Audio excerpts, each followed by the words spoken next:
Hello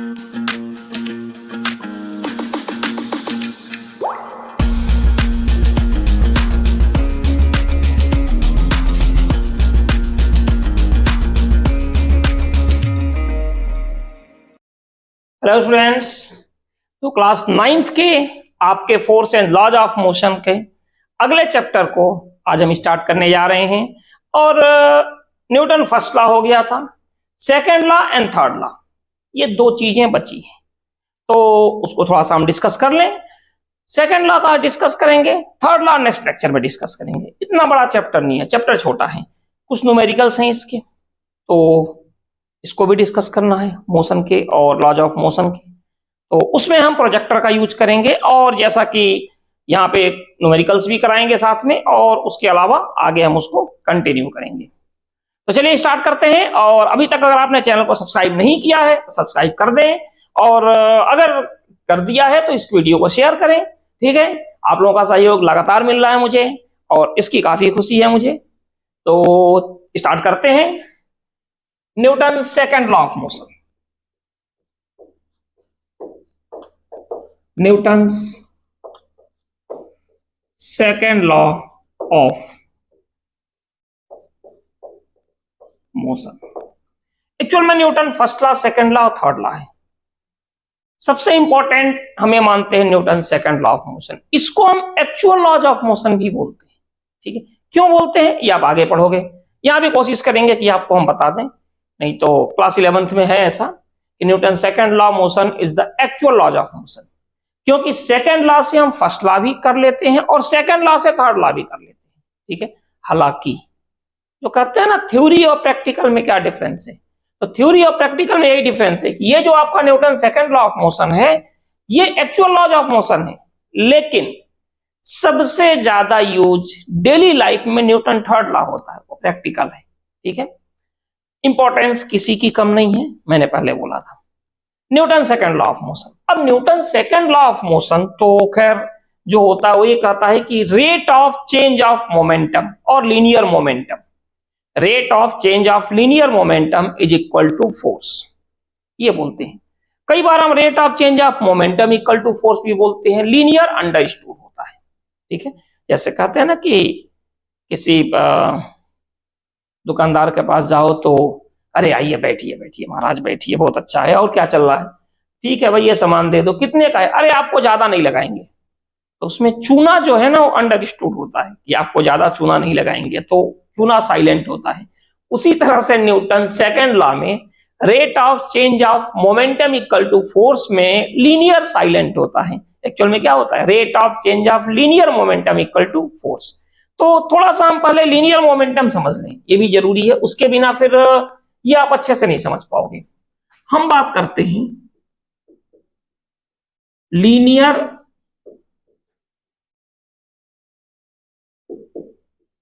momentum, linear momentum की बात कर रहे हैं। लीनियर मोमेंटम क्या होता है, तो देखिए मोमेंटम, मोमेंटम एक प्रॉपर्टी है। जैसे कहते हैं ना कि यार वो टीम बहुत अच्छा खेल रही है, लेकिन बीच में थोड़ा उसका मोमेंटम डिस्टर्ब हो गया, बात आई समझ में, वही चीज यहां पर भी है। लीनियर मोमेंटम क्या होता है, लीनियर मोमेंटम एक ऐसी प्रॉपर्टी होती है जो बॉडी के मास और वेलोसिटी, इन दो चीजों पर डिपेंड करती है। समझिएगा, लीनियर मोमेंटम एक ऐसी प्रॉपर्टी होती है जो बॉडी के मास और वेलोसिटी इन दोनों पर डिपेंड करती है, लेकिन डेवलप हमेशा किससे होती है, वेलोसिटी की वजह से। डिपेंड करेगी दोनों चीजों पर, मास पर भी और वेलोसिटी पर भी, लेकिन ये जो डेवलप होगी ये केवल और केवल वेलोसिटी की वजह से होगी। अगर वेलोसिटी नहीं है तो मोमेंटम नहीं होगा भाई। ठीक है, अब डिपेंड दोनों पर करती है। लीनियर मोमेंटम एक ऐसी प्रॉपर्टी होती है जो बॉडी के मास और वेलोसिटी दोनों पर डिपेंड करती है, लेकिन ये डेवलप क्यों होती है, ड्यू टू वेलोसिटी। तो क्लियर है, linear momentum property develop due to velocity and it's depends upon the mass and velocity both.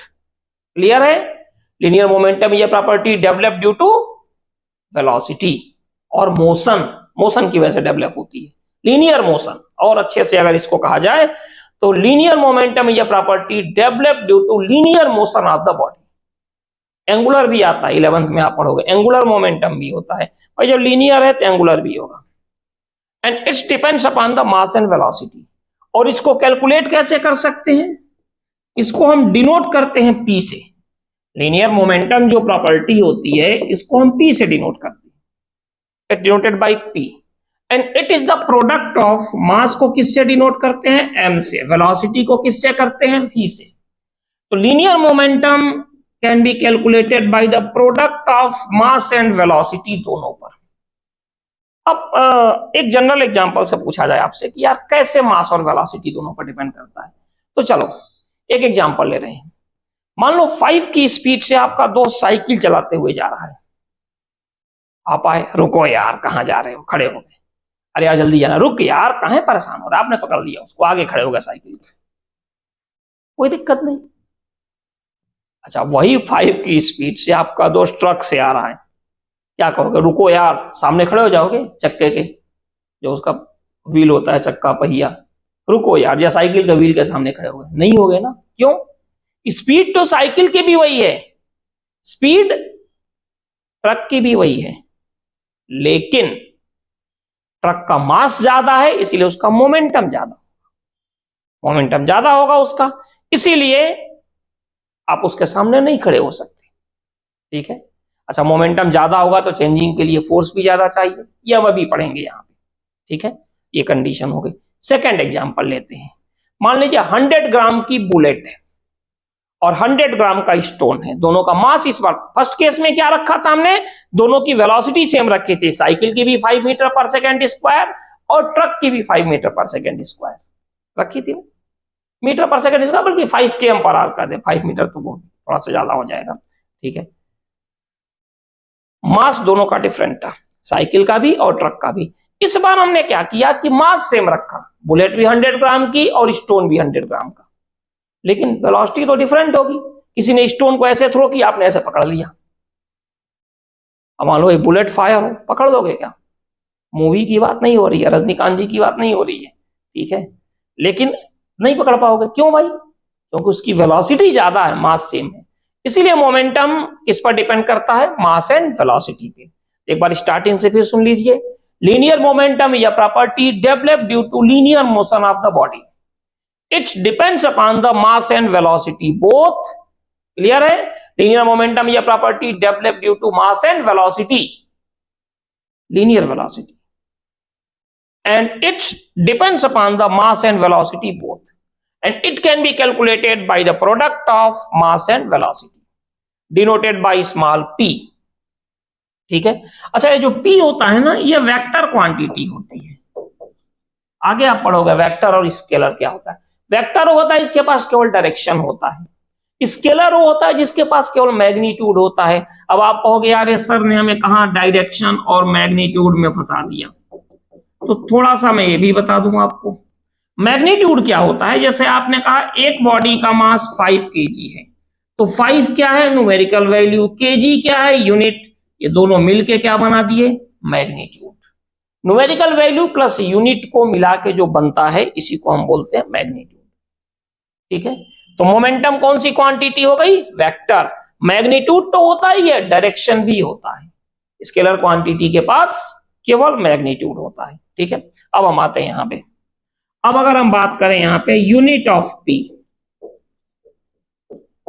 Equal to क्या होगा? Unit of M into we.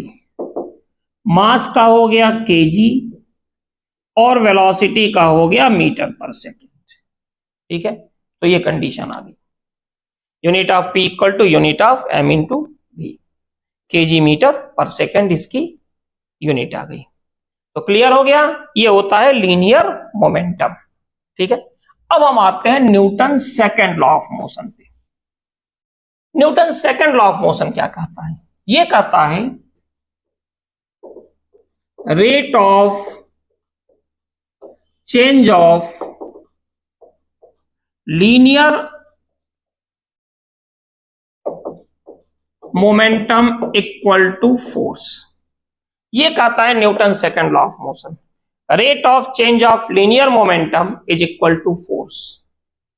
ठीक है, अब आप कहते हो rate of change of linear momentum क्या होता है, तो अगर आप थोड़ा सा पिछला लेक्चर्स हमारा आपने देखा होगा मोशन का, तो उसके बेस पर आप इसको थोड़ा सा एक्सप्लेन मतलब कर सकते हो इजीली। रेट क्या है, कैसे इसको हम कंसीडर करते हैं, क्या करते हैं, तो चलिए देखते हैं। जैसे पिछले लेक्चर में हमने बताया था उसी को थोड़ा सा रिपीट कर रहा हूं।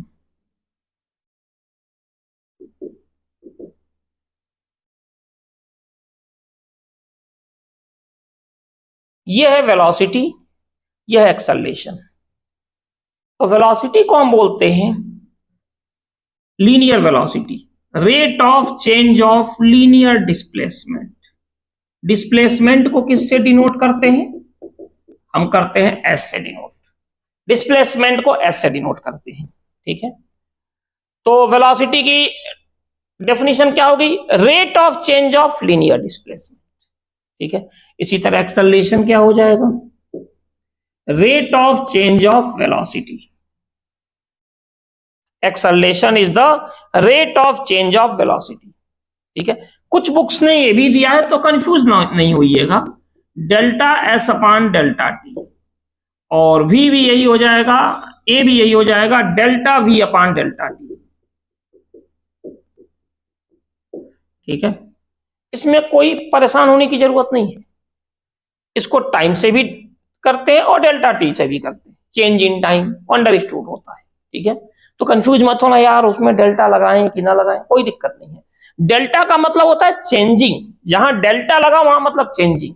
जैसे मान लो एक बॉडी की वेलोसिटी 5 मीटर पर सेकेंड है और 10 मीटर पर सेकेंड पर आ गया, तो डेल्टा वी कितना होगा, फाइनल माइनस इनिशियल, यानी कि 10 माइनस 5, यानी ये हो गया 5 मीटर पर सेकेंड। तो डेल्टा लगाते हैं हम लोग उसके लिए। अब जैसे फॉर एग्जांपल मान लो 3 सेकेंड से लेके और 5 सेकेंड तक जाने में टाइम कितना चेंज हुआ, तो यहां लगा देंगे डेल्टा टी। क्या हो जाएगा, 5 माइनस 3, यानी ये हो गया 2 सेकेंड, ये हो गया delta T.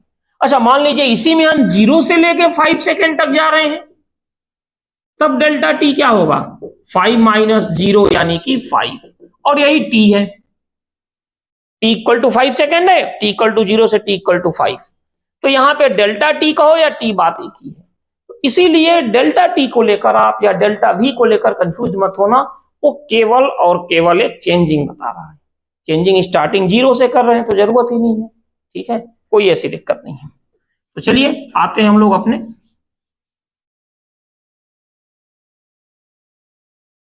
Newton second law of motion में।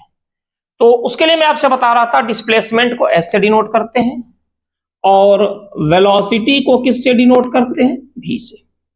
ठीक है, तो लीनियर वेलोसिटी क्या हो गई, ध्यान से देखिएगा यहां पे, rate of change of linear displacement, क्या हो गई लीनियर वेलोसिटी। लीनियर एक्सेलरेशन क्या होगा, rate of change of linear velocity. Linear velocity the rate of change of linear displacement. अगर मैंने वेलोसिटी बोल दिया हो तो उसे वो कर लेना। Linear velocity is the rate of change of linear displacement and linear acceleration is the rate of change of linear velocity. ये हो गया। तो उसी तरह से ये बोल रहे हैं कि rate of change of linear momentum equal to force. तो rate of change of linear momentum, देखो फिर से comparison, linear velocity, rate of change of linear displacement या rate of change of delta linear displacement. Acceleration T लग गया मतलब rate of change of delta V means linear velocity. ठीक है, उसी तरह से यहां देखिए rate of change of linear displacement equal to force. ये है आपका न्यूटन सेकंड लॉ। अब आपसे कहेंगे कि यार इसको ठीक तो है, समझ में तो आ गया, कैसे, थोड़ा सा प्रूफ भी करके बता दीजिए। तो इसको भी प्रूफ करके भी देख लेते हैं।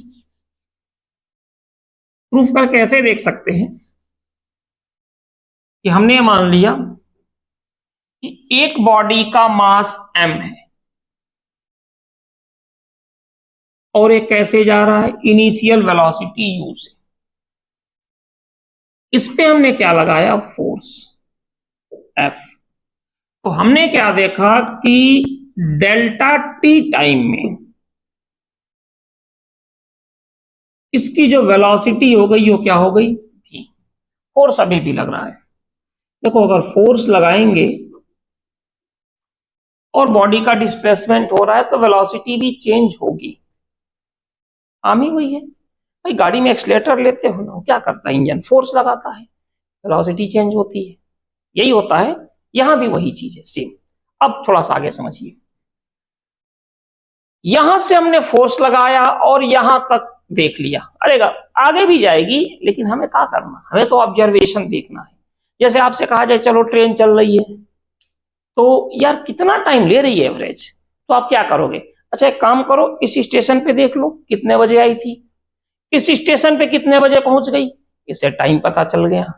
दोनों स्टेशन के बीच की डिस्टेंस क्या है ये आपको पता है, तो डिस्टेंस से टाइम को डिवाइड कर दो तो एक average velocity, average speed train की आ जाएगी। अब आप कहोगे यार ट्रेन आगे भी तो जाएगी, कोई दिक्कत नहीं, और ज्यादा एक्यूरेसी मिल जाएगी आपको, वो टाइम भी नोट कर लो, उस स्टेशन का डिस्टेंस भी मेजर कर लो, पीछे वाले का भी कर लो। डेटा जितना ज्यादा रहेगा एक्यूरेसी उतनी ज्यादा रहेगी, ठीक है। लेकिन चलो हम यहां पे बात कर रहे हैं इसकी केवल दो कंडीशन की। तो ये जो कंडीशन है ये है इनिशियल, और ये जो कंडीशन है ये है फाइनल, ठीक है। ये जो कंडीशन है ये इनिशियल है और ये जो है ये फाइनल। कॉन्सेप्ट समझ में आया।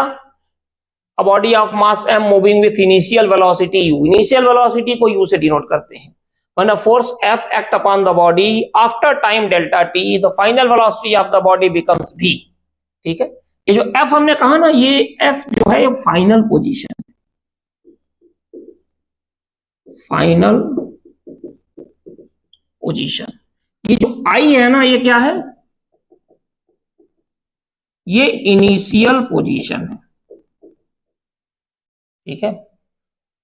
तो मोमेंटम को हम P से डिनोट करते हैं, मोमेंटम को P से डिनोट करते हैं। अगर हम बात करें इनिशियल मोमेंटम तो इसको PI से डिनोट करेंगे, और अगर हम बात करें फाइनल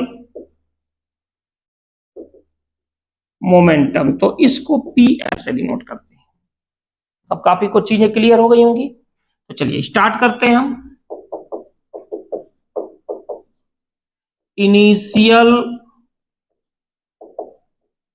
मोमेंटम, इनिशियल मोमेंटम है, इनिशियल कंडीशन है, क्या होगा, इनिशियल मोमेंटम को हम डिनोट करते हैं PI से। इनिशियल मोमेंटम, मोमेंटम का क्या है P, I मींस इनिशियल, क्या होगा मास इंटू वेलोसिटी यानी m इंटू u, ये हो गया इनिशियल मोमेंटम। इसके बाद अगर हम बात करें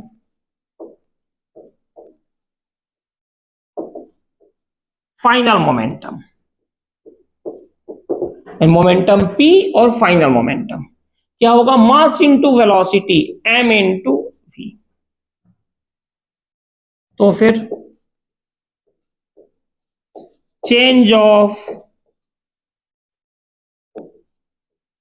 मोमेंटम डेल्टा P क्या होता है, देखो कोई भी चेंजिंग देखनी हो, change in velocity, final velocity minus initial velocity, change in speed, final speed minus initial speed, change in current, final current minus initial current, change in pressure, final pressure minus initial pressure. उसी तरह से change of momentum क्या होगा, final, final हो गया P final minus P initial, ये हो गया। तो कितना होगा, देखिए फाइनल क्या है, ये रहा फाइनल MV माइनस इनिशियल क्या है MU, तो क्या होगा M भी माइनस U, ये हो गया, ठीक है। तो फिर अब rate of change of momentum, rate of change of linear momentum क्या हो जाएगा, delta P upon delta T.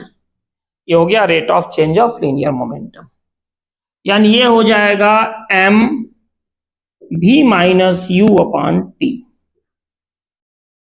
ठीक है, तो अब आप ध्यान से देख सकते हो इस चीज को, ये कितना है यहां पे rate of change of linear momentum, चलो यही लिखते हैं, ज्यादा कुछ नहीं है। तो क्या होगा एम, अच्छा v माइनस यू क्या होगा, फाइनल माइनस इनिशियल, यही होता है डेल्टा v।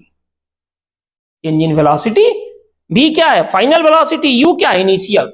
यहां पे जो v है ना, ये है फाइनल वेलोसिटी, और ये जो u है ना, इसको बोलते हैं इनिशियल वेलोसिटी। आपको पता होगा, मैंने लास्ट लेक्चर में इसको कराया था। ठीक है, नहीं तो आप देख सकते हो, कोई दिक्कत है तो व्हाट्सएप नंबर है मेरा, इस पर आप पूछ भी सकते हो। ठीक है, तो इसको हम क्या लिख सकते हैं, m, और v माइनस यू को क्या हो जाएगा, डेल्टा v अपॉन टी, या delta T. Delta T use किया तो डेल्टा टी कर लो। ठीक है, तो क्या होगा m delta v upon delta T क्या होता है, a, rate of change of linear velocity. देखो rate of change of linear velocity, यही क्या होता है, एक्सेलरेशन। तो ये क्या होगा, एम ए किसके इक्वल हो गया, एफ के। ठीक है, एम ए जो है एफ के इक्वल होगा, यही तो होता है Newton second law of motion. Rate of change of linear momentum equal to force. ठीक है, तो एक और हमारे पास फॉर्मूला आ गया, फॉर्मूला क्या आ गया, F equal to M into A. तो Newton second law of motion, rate of change of linear momentum, और मैथमेटिकल एक्सप्रेशन जो आता है वो आता है F equal to M into A. अब आपसे पूछा जाए कि 1 न्यूटन की डेफिनेशन बताइए, तो यहां देखिए एफ इक्वल टू क्या है अपने पास, एम इंटू ए। तो अगर हम ये एज्यूम कर लें कि if M equal to 1 kg and A equal to 1 metre per second square, तो क्या हो जाएगा, एफ इक्वल टू एम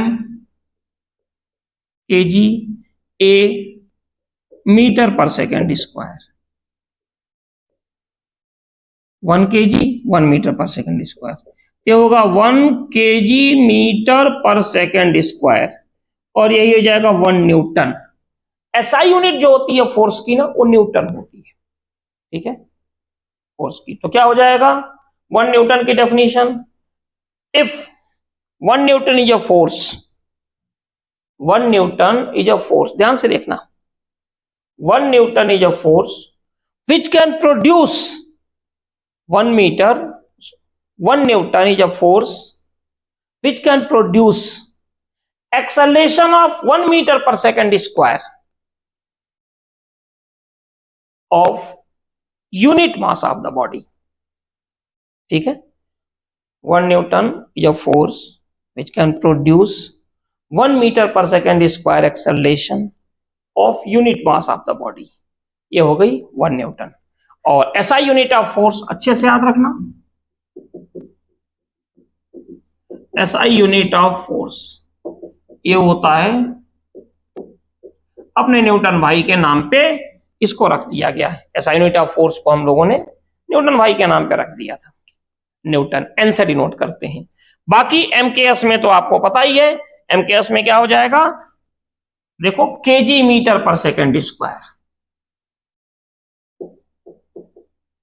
जो हम यूज करते हैं, KG metre per second square. देखो ना यहां आ गया ना, 1 kg a 1 metre per second square था। एफ इक्वल टू क्या था अपने पास, M into A. F equal to M के प्लेस पे 1 kg था, और ए के प्लेस पे क्या था, 1 मीटर पर सेकेंड स्क्वायर। तो दोनों 1 इंटू 1 हो गया, क्या होगा, KG metre per second square. ये होता है MKS, metre KG second system में। लेकिन एसआई यूनिट में क्या होता है, न्यूटन। तो ये आ गया अपने पास न्यूटन सेकंड लॉ का केस। और इसको हम लोगों ने किया। फिर भी अगर आपको कोई डाउट है तो व्हाट्सएप नंबर होते हैं स्क्रीन पर, डिस्क्रिप्शन में भी है, आप उस पर कर सकते हो मैसेज, कोई अगर प्रॉब्लम आती है तो। और नहीं तो फिर न्यूटन थर्ड लॉ अगले लेक्चर में मिलते हैं, और कुछ न्यूमेरिकल्स भी आपको कराने की मैं कोशिश करूंगा इसमें, ठीक है ना। तो चलिए मिलते हैं नेक्स्ट लेक्चर में। Thank you.